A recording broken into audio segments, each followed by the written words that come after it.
(7월) 되면은 LTV 완화된다. 송모 의원이 90%까지 완화해라 이런 식으로 이야기했는데 실질적으로 그렇게 되진 않았고 한 10%포인트 정도 됐는데 그걸 가지고 LTV 완화되니까 수요 다시 늘어나서 집값 폭등한다 뭐 이런 이야기 하고 있죠. 아니 여태까지 규제책 때문에 집값 올랐다면서요. 대출 규제에서 집값 올랐다고 해놓고서 대출 완화하면 또 집값이 오른대요. 이거 어느 장단에 맞춰서 춤을 춰야 돼요. 하지만 LTV 완화보다 더욱 강력한 DSR 강화가 있다. 그래서 DSR 규제로 인해서 어떤 일들이 생겨날지 그런 내용 보시겠습니다. LTV 완화로 도배했다. 저번에 한번 6월 21일에 네벌 요 포털에 메인에 뜨는 기사들은 믿으면 안 된다. 네벌 절대 믿으면 안 된다. 요 포털에서 검색하니까 갑자기 1페이지가 도배가 되더라. 다 같은 시간대에 올렸죠. 10시에서 12시 사이에 다 같이 모여서 기사 올려서 도배를 하더라. LTV 완화된다고 집값 올라가겠다. 요런 여론을 만들려고 했던 거죠. 그러면서 LTV 완화로 인해서 중저가가 올라갈 것이다. 대출 규제가 완화되는 6에서 8억 원 구간의 아파트 값이 9억 원으로 올라붙는 이른바 분수효과. 또 뭐 만들어내. 무슨 효과? 풍선효과 다음에 분수효과. 상대적으로 덜 오른 지역을 찾아 분주하게 움직이고 있습니다. 분주하게 움직이고 있는데 왜 6월에 거래량이 그 모양이야. 분주하게 움직이길 바라고 있을 뿐이죠. 대출 완화돼서 이만큼 다 나오는 것처럼 7억 매매 예시 대출이 4억으로 늘어난대요. 이런 이야기 하고 있죠. 2.4억 원에서 3.6억 원으로 8,100만 원인 A씨가 6억 원 주택을 구입할 경우, 아니 연소득 8,100만 원짜리가 6억짜리 집을 사요? 서울 아파트 보통 평균 가격 한 10억 한다면서요. 중위 가격 연봉 8,100만 원이면은 상위 클래스죠. 상위 클래스가 중위 가격만도 한참 못한 6억짜리 아파트를 사요. 지금 저거 무주택일 경우인데 첫 집으로 8,100만 원이면은 일하는 것도 거의 뭐 핵심 지역이겠죠. 대부분은. 그런데 저기 외곽지에 있는 6억짜리 집을 사서 집 여건도 안 좋고 출퇴근하기도 힘든 그런 걸 사겠어요? 그것도 소득 9천만 원 이하니까 거의 풀로 땡겨서 8,100만 원짜리. 연봉 1억짜리 얘기도 했어요. 막 얼마 전에는. 기사를 못 찾아서 그러지. 그 사람들은 완화되지도 않는데. 자, 근데 실상은 뭐예요? 연봉 3천 직장인의 한탄이죠. 6억 집 대출 받아서 사려고 했는데 LTV를 60%까지 적용해 준다고 해서 3억 6천만 원까지 대출을 받으면 취득세와 복비까지 지불할 수 있을 것이라 여겼는데 DSR 규제도 함께 이루어진다는 소리에 당황했다. DSR 얘기가 먼저 나오고 LTV 완화가 그 다음에 나왔어요. 얘기를 듣고서 알아봤는데 갑자기 DSR 규제 들어오는 것처럼 말하고 있다. DSR 40%를 적용받으면서 30년 만기 적용해도 2억 5천만 원 이상 대출받기 어렵다. DSR 얘기가 먼저 나오고 그 다음에 송모 의원이 난리쳐가지고 LTV 완화가 된 거지. 반대로 이야기하고 있죠. 그리고 연봉 3천이면은 지금 집 많이 산다는 30세대가 보통 저 정도 받죠. DSR 40% 이상 적용해서 그게 영끌이에요. 하우스 푸어로 살려고 하는 거죠. 꿈꾸기도 어렵다. 주거사다리 끊겼다. 끊는 거예요. 주거사다리. 왜 끊어요? 위험하니까.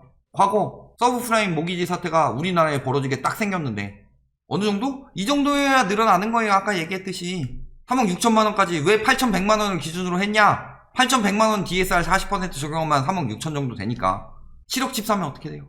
8억 집 사면 9억 집 사면 9억 원 이하까지니까 그래서 3억 6천 정도 나오겠죠. 얘기하잖아요. 연봉 8,100만 원이 무슨 서민이냐. 고소득자의 유리 인정한테 LTV 완화가 고소득자에 유리한 게 아니라 DSR 규제가 고소득자한테 원래 유리한 거죠. DSR 규제가 뭐예요? 버는 만큼 갚아라. 갚을 여력도 없는 사람들이 돈 빌려가지고 나중에 파산하지 마라. 맨날 집값 계속 올라간다고 갚을 여력도 없는 사람들이 영끌해서 산대요. 그래서 DSR 40% 이상이 지금 28%가 넘어갔어요. 나라 망할 징조죠. 하우스 푸어들이 넘쳐나고 있어요. 경기가 살아난다고요? 코로나 이전만큼이나 살아나는 거지. 4,300만 원 이상은 돼야지 3억 6천 받는다. 6억 집일 경우. 버는 만큼 갚는 거예요.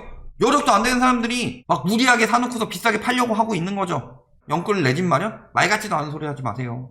마포에 15억짜리 집 사는데 12억 빚져가지고 사는 인간이 있더만. 월이자 1,100만 원씩 나온다는데 그럴 거 안 되면 뭐 하는 거예요? 파산해서 국가에 기대고 있어요. 인생을 집 가지고 도박질을 하고 있다. 하지 마라. 왜? 부동산이든 코인이든 주식이든 한둘이 아니니까. 그 파산하면 무슨 일이 생겨요? 은행 부실이 와요. 심각하면 뱅크런이 올 수도 있는 거고 뱅크런이 오면 어떻게 돼요? 은행 연쇄 부도예요. 예전에 리먼브라더스 사태 때 무슨 일이 벌어졌냐? 자, A은행이 돈을 1억을 가지고 있다. 이렇게 칩시다. 그러면 빌려줄 수 있는 대출은 최대 1억이죠. 가지고 있는 돈만큼 이상으로 빌려주긴 힘들다. 근데 문제는 뭐예요? 여기서 1억을 빌려줬어요. 그러면은 돈은 없어지고 뭐가 나와요? 1억짜리 채권이 생기게 되죠.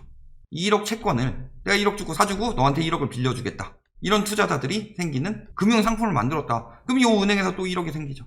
그럼 또 1억 빌려줘서 2억 되는 거고. 빌려줄 수 있는 한도가. 이런 식으로 그래 놓고서 또 1억 생겼으니까 요거 가지고 채권 만들어서 또 하고 이런 상황에서 폭락이 일어나서 무너져 버렸다. 회수가 안 된다. 한 10억을 빌려줬는데 이 중에서 2억만 회수가 안 돼도 이 은행은 망하는 거죠. 왜? 9억을 갚아야 되는데 회수되는 게 8억밖에 안 되니까. 투자자들만 빌려줘요. B은행, C은행, 투자자, 금융사, 보험사, 증권사 이런 데서 빌려줬던 것들 얘가 뱅크런 당하면 얘네 다 무너지는 거죠. 여력도 없는 사람들한테 돈 빌려줬다가 파산하면서 은행이 뒤집어서서 연쇄 부도. 그래서 세계 4대 상업은행 중 하나인 리먼 브라더스 은행이 무너지면서 엄청난 타격을 입힌 것이 뭐다? 서브프라임 모기지 사태고 리먼 브라더스 사태다. 지금 똑같은 현상이 벌어지고 있죠. 명끌한데요. 1금융권, 2금융권 다 빌리고 있죠. 보험사한테 빌리고 있어요. 기사 보신 거 있어요? 보험사에서 자기 자본 비율 떨어지고 있다는 거. 19% 감소했대요. 그런데도 주거 사다리를 막았대요. 거기다가 6억 이하 시 말랐다면서요. 6억 이하 영현실화되나. 6억 이하 아파트가 없는데 무슨 6억짜리 집을 사요. 연봉 8,100만원짜리가 경기도까지 밀려나서 경기도도 지금 다 올라간다고 하죠. 6억짜리 집이 없는데 6억짜리 집을 대출 많이 받아서 산대요. 대출 한도가 늘어나서. 좀 말 같은 소리를 좀 해라. 기억력이 붕어예요. 지들이 기사 내놓고 지들이 까먹고. 6억 이하 아파트 없다면서요. 거기다가 문제는 신용대출 만기도 같이 줄어들죠. 만기가 10년에서 7년으로 줄어든다. 신용대출 받은 거. 신용대출 조금이라도 끼면은 DSR 한도가 확 줄어들어요. 내년엔 카드론도 들어간다고 하죠. 카드 쓰기도 힘들 거예요 아마. 마이너스 통장 이런 것들 이제 다 될 거다. 앞으로 점점 더. 한국은행 금융기관 대출행태 서베이 결과를 보면 은행의 대출 태도는 마이너스 18과 마이너스 9를 기록했다. 주택과 일반에 대해서. 주택에 대해서 더 강화할 것이고 일반에 대해서도 더 강화할 것이다. 하지만 주택은 훨씬 더 강화할 것이다. 왜? 은행에 바보들만 있어요? 집값 계속 올라가는데 왜 대출 태도 강화해요? 예전에 일본 부동산 무너질 때 LTV 120%씩 빌려줬죠. 왜 그렇게 빌려줬어요? 그렇게 해도 회수가 가능하니까 집값 계속 올라갈 거라서. 그런데 태도를 강화하는 이유는 뭐예요? 부동산 전문가라고 하는 작자들이나 무조건 우상향한다고 인플레이션 때문에 뭐 자산가치 오른다고 그런 기초 중에 기초 딱 해놓고서 1 더하기 1은 2예요. 2 더하기 2는 4고요. 그러니까 요거를 풀 수 있어요. 이런 인간들이. 이 이야기 하는 거랑 뭐가 달라요? 은행이야말로 진짜 전문가들이 해서 분석해보니까 엄청 위험하네? 그러니까 태도 강화하는 거죠. 은행이야말로 진짜 돈에 대해서 가장 민감하게 반응하는 데인데 거기서 태도를 저렇게 한다는 건 뭐예요? 위험하다고 지금 경고하고 있는 거예요. 그럼에도 불구하고 막 서민 잡는 DSR 규제래요. 내 집 마련의 꿈 산산조각, 멀어지는 서민들의 내 집 마련, 철저히 불리하다, 서민 돈줄 조이는 DSR 규제, 그림의 떡 DSR의 발목. DSR이 뭐냐? 돈 벌어서 갚을 사람들한테만 빌려준다. 서브프라임들한테 빌려주지 않겠다. 왜? 이것 때문에 경제 위기가 왔으니까. 영끌하고 갚을 여력도 없는 사람들한테 돈 빌려주고 그랬다가 서브프라임 모기지 사태가 터졌으니까 같은 실수를 반복하지 않게 하기 위해서 DSR 규제를 들어갔더니 이걸 가지고 뭐 서민 죽이네 하면서 규제 정책으로 인해서 뭐 집값은 더 오른다. 규제 정책으로 인해서 서민들만 죽는다. 자, 2012년 12월 기사입니다. 바젤3가 왜 나왔냐? DSR은 바젤3 때문에 생겨난 거죠. 왜? LTV가 뭐예요? 현재 가치에 대해서. 예를 들어 10억짜리 집이 4억을 빌려준다. 왜? 현재 가치가 10억이니까 빌려주면 회수할 수 있겠다. 이게 LTV죠. DSR은 뭐예요? 4억을 빌려주는데 이 사람이 갚을 수 있냐? 미래에도 계속. 이게 DSR이죠. 소득 가지고 계속 이 4억을 끊기지 않고 파산하지 않고 열심히 갚을 수 있는 사람이 되느냐? 미래 손실 대비를 하는 것이 DSR이죠. 바젤3 협약이 왜 나왔냐? 리먼 브라더스 사태 터지니까 위험해졌죠. 은행권에 많은 부실이 생겼죠. 그러니까 요걸 가지고 바젤3를 들어간 거예요. 그러면 언제예요? 십몇 년 전이죠. 십몇 년 전에 바젤3에 대한 이야기가 나왔죠. 그래서 우리나라도 거기 가서 했어요. 누구 때? MB 때. 근데 무기한 연기했죠. 12월에. 그리고 다음 정부로 넘겼어요. 다음 정부 했어요? 뭐 했어요? LTV 완화했죠. 초이노믹스에서. 미친 거 아니에요? 이걸 가지고 옹호하는 인간들도 있어요. 그 시기에 뭐 경제가 어려워서 어쩔 수 없었다? 개소리 집어치우고 집값 올리려고 금융 부실이랑 가계 부실을 만들어낸 게 저 LTV 완화다. 초이노믹스란 정책이고 언제 도입하고 있어요? 이달 말부터 순차적 도입. 2020년에 2012년에 얘기한 거를 하나도 안 하고 있었다. 그러니까 집값 올라가는 상승 심리 만들어 놓고서 여기에 언론이 더 부추기고 있고 노태우 때도 이랬어요?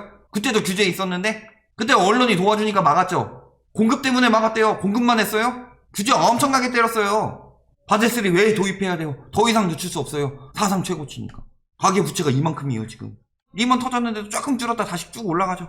GDP 대비 가계부채 계속 올라가니까 바젤3 적용해가지고 한 건데 DSR 규제 들어가고 LTV 강화하고 있는데 서민 죽는다고 뭐 이딴 얘기하고 있어요? 서민 주거 보장하고 나라 망하는 꼴 한번 볼래요? 리먼 브라더스 사태처럼 국민은행 사태, 우리은행 사태 한번 우리나라에 터지는 거 보고 싶어요? 미친 거 아니에요? 이러고 있다 지금도. 19년에도 영끌 타이밍. DSR 규제 들어가고 바젤3 규제가 왜 들어가는데 가계부채 때문에 지금 나라가 위험해지게 생기고 가계부채 터지면 무슨 일이 생긴다? 금융사 부실로 이어진다. 금융사 부실로 이어지면은 돈을 빌린 사람들 뿐만이 아니라 은행에 예금한 사람들도 위험해질 수 있어요. 그럼 전반적으로 부실이 생기는 거고 그때쯤 되면은 가계의 유동성이 확 줄어들 수밖에 없는데 그럼 집값 폭락하죠. 망한 사람들 한둘이겠어요? 파산한 사람들 한둘이고? 그런데 영끌해라 영끌 사야 되는데 정부가 사들이 걷어찼다. 그렇지만 영끌 해야 된다. 영끌해서 집 사야 된다. 신고가 때리고 있으니까 영끌의 신고가예요. 영끌해서 신고가가 나온 거예요. 영끌을 안 했으면 안 나오죠. 신용대출로 영끌해라. 지금 영끌해서 싹쓸이 하고 있다. 지금이라도 영끌해야 될 때다. 나라 부실하고 은행권 부실하다고 지금 난리를 치고 있는 거죠. 나라 망하라고 아예 재산을 지내고 있어요.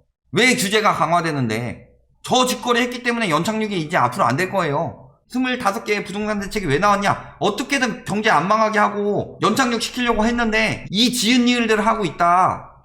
결론, 앞으로 금융업계에서는 손실에 대한 대비를 할 것이다.